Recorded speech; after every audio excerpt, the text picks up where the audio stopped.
guys. Welcome back to our podcast on the topic of democracy. And my name is Matthew. As you remember, this is Oleksii Druz. And today we're going to speak about his experience and in engaging youth in doing some education to young people and his work in youth center. Hi, Oleksii. Hello, Matthew. Nice to meet you. Nice to meet all the people who will watch us. I was working at the youth center FNT for almost 2 years. I was a youth worker. I think we were the first people who started to work with Ukrainians here in Bucharest, with the young Ukrainians. I will share my experience with pleasure. Let's go. I'm also theater director, and I'm still having activities at the youth center with the theater, and I'm trying to bring the culture to our young people. That's very nice. And I will start you with the question, what inspired you to work with young people? Especially young people, that's a pretty inspiration because when you as a human have many skills or something to share, I think you should share it because there are many young people who need it, and sharing your skills, your experience and working with them, you can make them better. Probably you also can learn from them, and that manner we do better each other and we do our future better because I think the future depends on young people. Yeah, I can definitely agree with that on you. I can say that in my experience that is as well, especially as a young person myself, being engaged in these types of communities and trying to as well provide like youth-to-youth experience because I'm a little bit older than majority of people that come in our center, and I have some skills that I can provide to them. That's why I decide to actually provide them because it's very useful for them.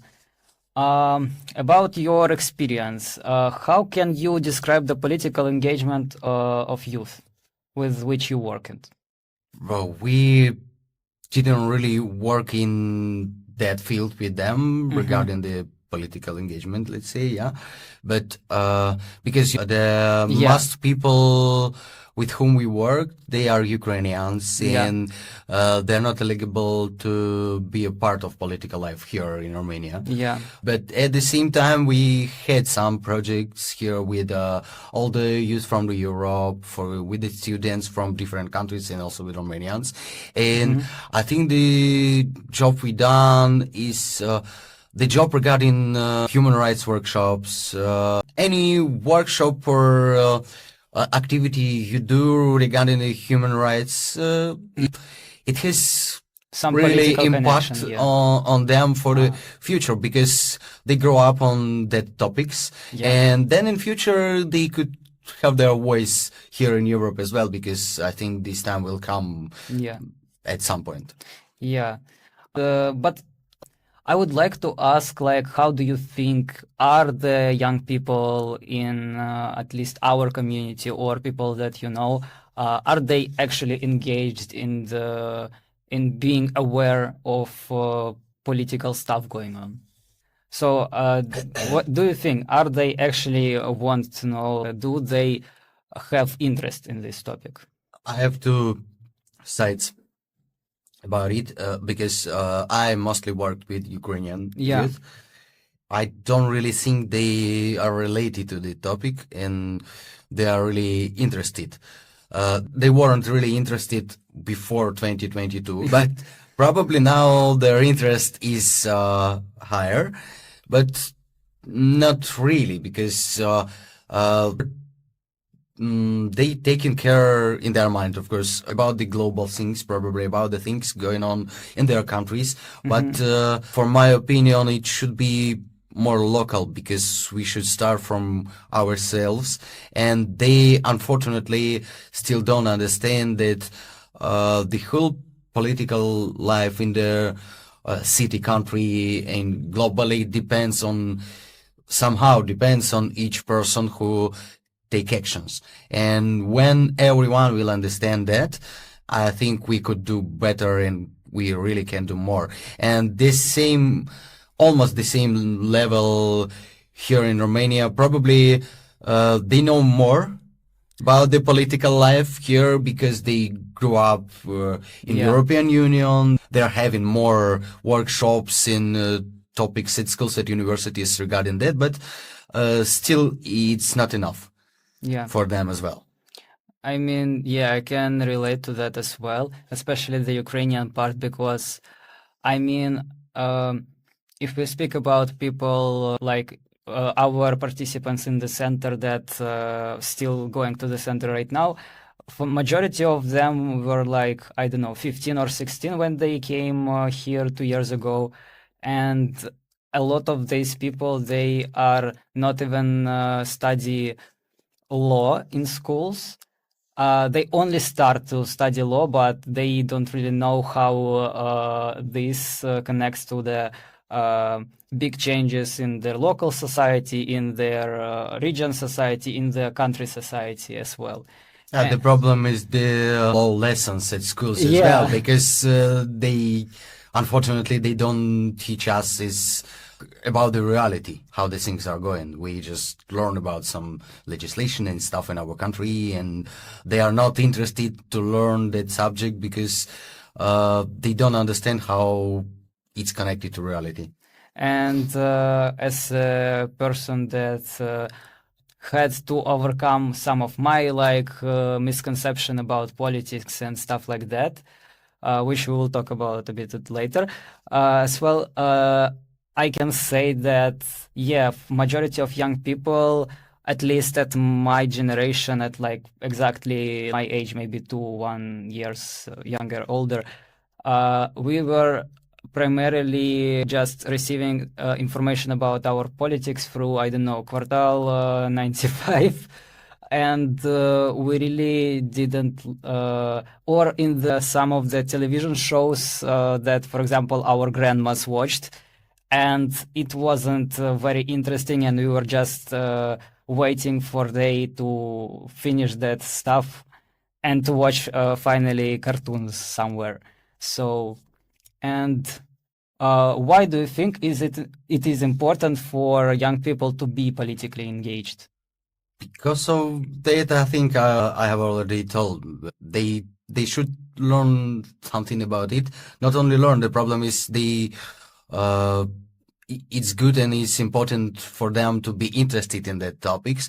And they just need people who will explain and help them to realize that the political life of the country, or at least of their city, the region, somehow depends on them as well. And if they think about it together and they can make a youth party or something like that, it's not really works in every country in Europe, unfortunately, yet.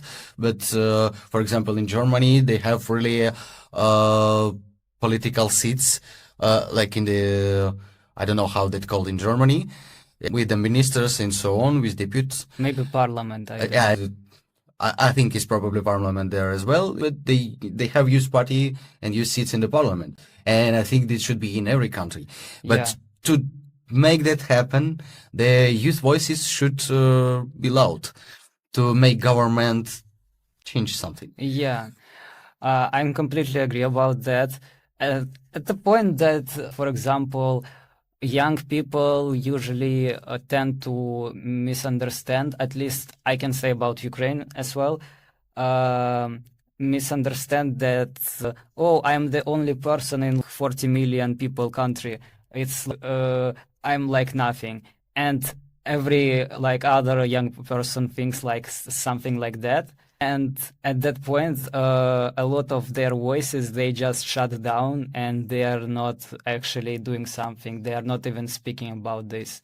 That's the big problem of humanity, let's say, in any field, because the same parallel we can do with ecology. The only person think, if I will throw the bottle, that will not help. But everyone should do that. And then it works. I totally agreeing with you on that. I'm sitting here next to you and I'm like, yeah, yes, everything is yes. Okay, so I talked about misconceptions. What are some common misconceptions about politics among youth? As I told that their voice don't matter. What else can you describe? Behavior of politicians, let's say, that's make impact on them, because if you're young person, let's say, Yeah. for example, you, Yeah. and you, even if you watch the news or Yeah. you watch YouTube, whatever, you read something, you watch TV, I don't like TV. Me neither. Yeah. And you listen to politicians, you see them, Yeah. and almost no one Targets. almost no one make use be heard. They don't want to listen to them. They probably want when they have elections. Before that, in like 3 months before, that works. They work with youth. They are taking the signatures and something like that. And they give us... but let's say in Ukraine, the majority of people who vote are over 60. Yeah.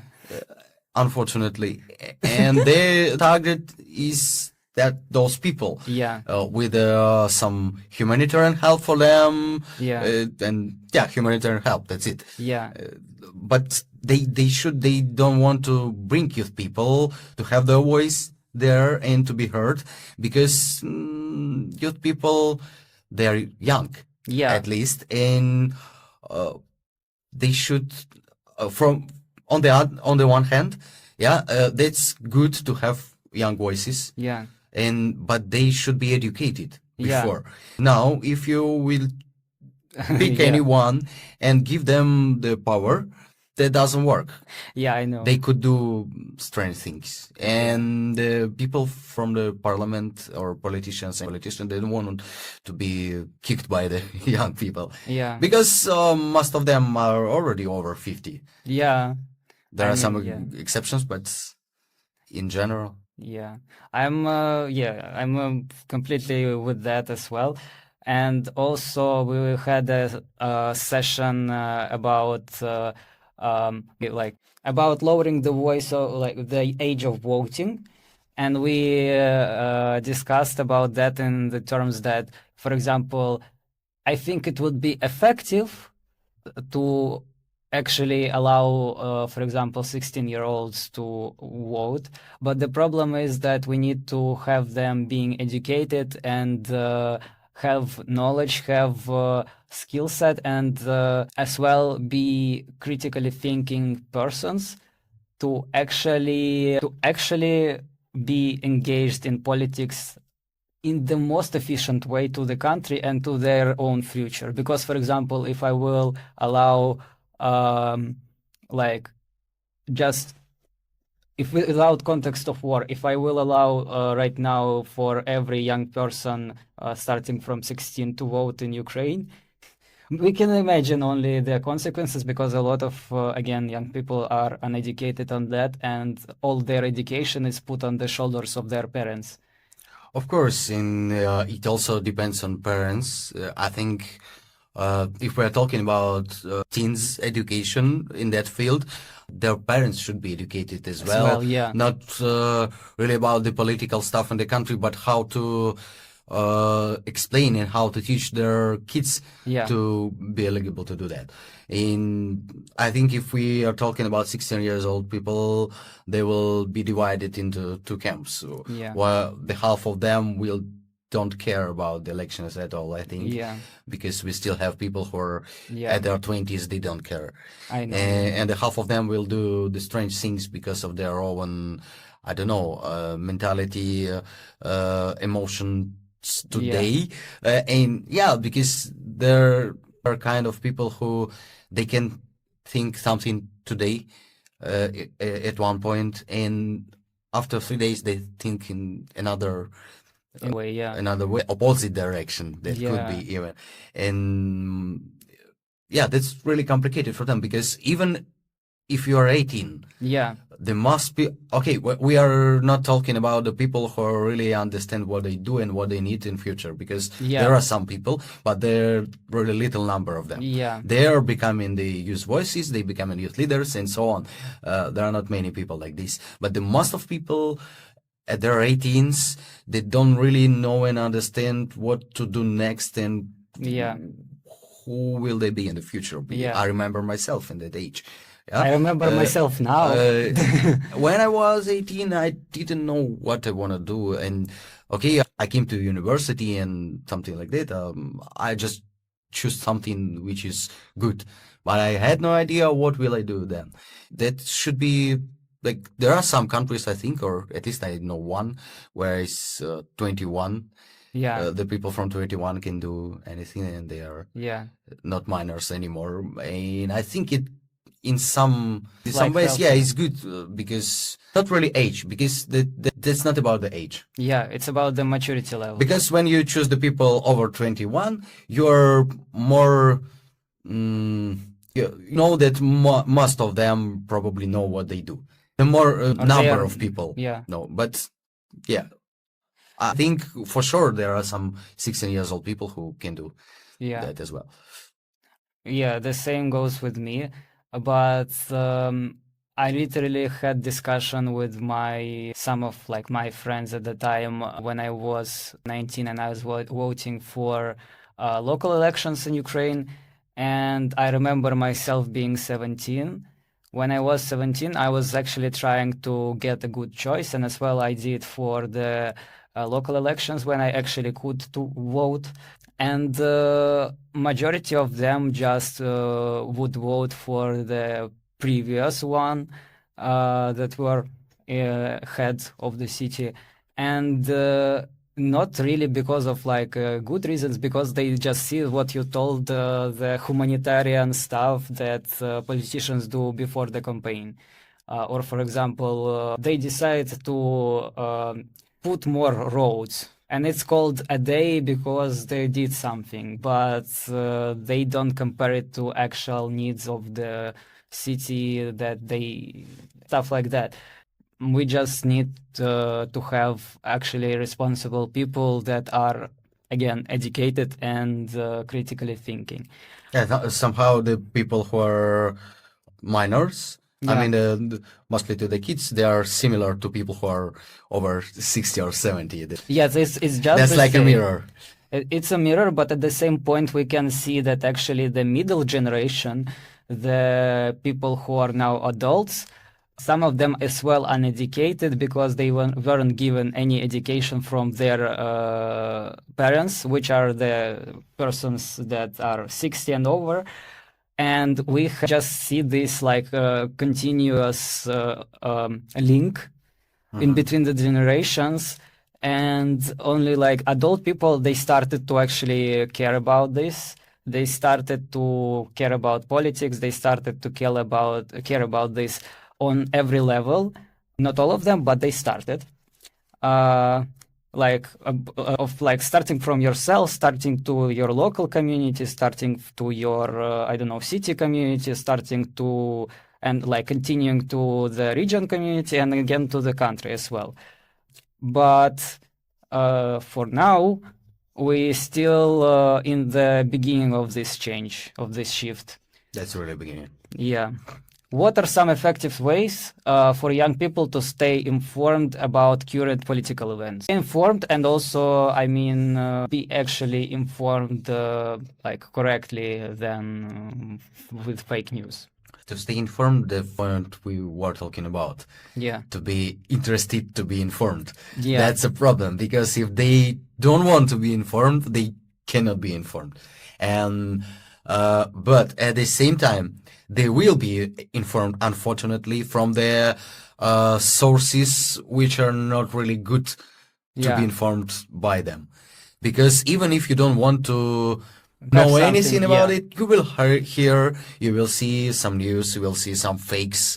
They are using social media, YouTube, anything. And you cannot filter the information which is going through your head.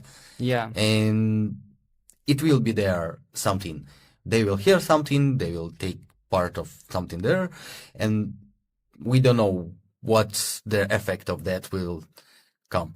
We see that right now, actually, we see that at least a couple years ago, like before the full-scale invasion in Ukraine, we saw that a lot of people that were actually coming to the age of being legally able to vote, and the majority of them just like they didn't want to have anything common with politics, which is the first misconception, I think, of young people about politics, that they can avoid that. The answer is no. Like everything in your life is a political thing, whatever you do. And they were like trying to avoid political stuff as much as they could. But at the end, I end up speaking with them, and they were like just telling some fakes from very suspicious sources. So yeah, for sure, because the people who try to avoid that, and they think that they have no relations to the political stuff in the country, that the majority of people who are really comfortable for politicians, because they could be controlled better, even better. Let's talk about the people who want to be informed.